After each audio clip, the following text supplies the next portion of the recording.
ایک صحابی کا بتایا تھا نا میں نے کہ روح نہیں نکل رہی تھی، حالانکہ وہ تو نبی پر ایمان بھی لائے، نبی کے ساتھ جہاد میں شریک ہوئے، قربانیوں کی طویل داستان، کتنی قربانیاں ان کی، کلمہ بھی پڑھ لیا، سخاوت تو تھی ان لوگوں میں، مگر موت کے وقت اتنی سختی ہوئی ان کے اوپر کہ ان کی روح نہیں نکل رہی، جان اٹکی ہوئی ہے، تڑپ رہے ہیں، موت کی تکلیف بہت سخت ہوتی ہے۔ لوگوں نے آ کے آپ صلی اللہ علیہ وسلم کو بتایا کہ یا رسول اللہ ان کی جان اٹکی ہوئی ہے، نکل نہیں رہی، عذاب میں تڑپ رہے ہیں۔ تو آپ صلی اللہ علیہ وسلم نے فرمایا پوچھو ان کے والدین زندہ ہیں؟ فرمایا ہاں ماں زندہ ہیں۔ ماں کو بلایا گیا، آپ صلی اللہ علیہ وسلم نے پوچھا بتاؤ تمہارے ساتھ سلوک کیسا تھا؟ ان ماں نے یہ نہیں کہا کہ مجھے انہوں نے اولڈ ہاؤس میں داخل کیا، اس بدترین سلوک کا تو تصور ہی نہیں تھا۔ ماں نے یہ بھی نہیں کہا کہ میرے حقوق نہیں ادا کرتے تھے، خرچہ پانی نہیں دیتے تھے، نہیں کھا بھی رہی تھی پی بھی رہی تھی، حقوق سب ادا ہو رہے تھے۔ ماں نے یہ بھی نہیں کہا کہ یہ مجھے مارتے پیٹتے تھے، ماں نے یہ بھی نہیں کہا کہ مجھے گالیاں دیتے تھے، ماں نے یہ بھی نہیں کہا کہ مجھے گھر سے پکڑ کے باہر نکال دیا۔ سمجھ رہے؟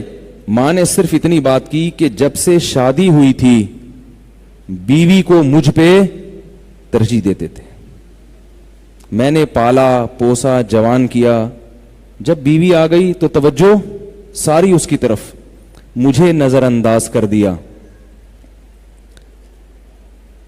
آپ صلی اللہ علیہ وسلم سمجھ گئے کہ دیکھو یہ بھی اللہ کی رحمت تھی صحابی کے ساتھ۔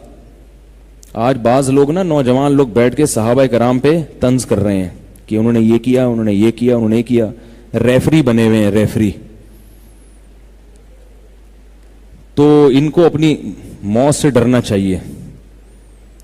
میں یہ واقعہ سنا رہا تھا کہ وہ صحابی رسول تھے، ان کی روح نہیں نکل رہی تھی، تو آپ صلی اللہ علیہ وسلم نے والدہ کو بلوایا، انہوں نے کیا فرمایا کہ یہ اپنے بیوی کو مجھ پہ ترجیح دیتے تھے۔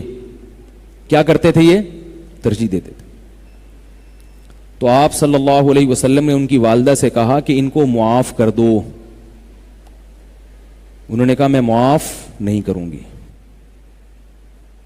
تو آپ صلی اللہ علیہ وسلم نے فرمایا، حدیث کا مفہوم ہے کہ پھر لکڑیاں جلا کے کیا تم یہ چاہتی ہو ان کو آگ میں ڈال دیا جائے؟ انہوں نے فرمایا یا رسول اللہ میں کیسے اپنے بیٹے کو آگ میں ڈالوں؟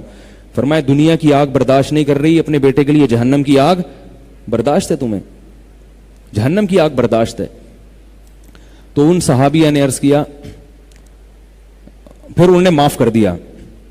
تو آپ صلی اللہ علیہ وسلم نے بھیجا صحابی کو، فرمایا جاؤ دیکھ کے آؤ کہ روح نکلی ہے یا نہیں نکلی۔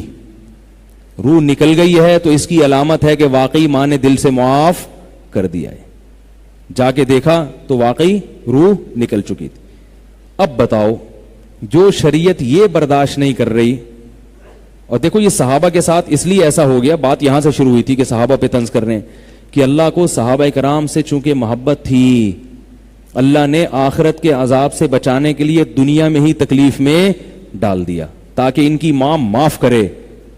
یہ ہے صحابہ کرام کی فضیلت۔ تو ان کی غلطیوں کو اپنی غلطیوں پر قیاس نہیں کرنا چاہیے۔ آج کوئی حکومت کے خلاف بغاوت کرے، اس کے حکام کچھ اور ہیں۔ صحابہ کے دور میں اگر حکومت کے خلاف بغاوت ہوئی تھی، بغاوت تو وہ بھی غلط تھی، میں یہ نہیں کہہ رہا کہ غلط کو صحیح کہنا شروع کر دو۔ حضرت معاویہ رضی اللہ تعالیٰ عنہ کا جو حضرت علی کے خلاف موقف تھا، علماء کہتے ہیں کہ وہ غلط موقف تھا، مگر وہ غلطی اجتہادی تھی۔ بعض دفعہ دلائل کے تانے بانے انسان غلط ملا دیتا ہے، جس سے نتائج وہ غلط اخذ کر لیتا ہے۔ وہ مخلص تھے اس بات میں، اخلاص سے بھی غلطی ہو جاتی ہے انسان سے۔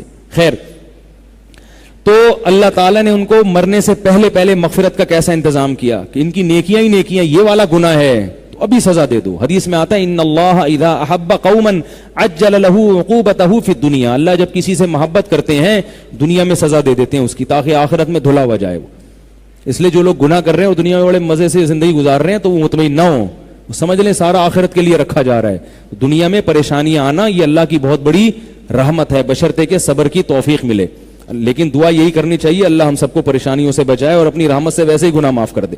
تو میں اب جو اصل بات عرض کر رہا تھا کہ دیکھو اتنا بڑا جرم ہے. حالانکہ ان صحابی نے ماں کو اولڈ ہاؤس میں داخل نہیں کیا, گھر سے پکڑ کے باہر نہیں نکالا, مگر اللہ کا پھر بھی غضب نازل ہوا. تو اسلام کی نظر میں اسلام یہ برداشت کر لے گا کہ آپ اپنے والدین کو اولڈ ہاؤس میں داخل کر لو؟ ہے بھائی, آپ ان کا خرچہ نہ اٹھاؤ, گورنمنٹ کو بولو کہ یہ میں نے عیدی سینٹر میں جمع کرا دی ہے, گورنمنٹ خرچہ دے گی. تو پتہ یہ چلا کہ اچھائی, اللہ جو کہہ رہے ہیں اچھے بنو, تو اچھے کا مطلب کیا ہے؟ جس کو اللہ اچھا کہے وہ اچھا ہے, جس کو اللہ برا کہے وہ برا ہے. تو یہ بہت اہم موضوع ہے, اس کو میں انشاءاللہ دوبارہ اگلے ہفتے لے کے چلوں گا. ابھی سوالات کی پرچیاں جمع ہو رہی ہیں, ان کا میں جواب دے دوں.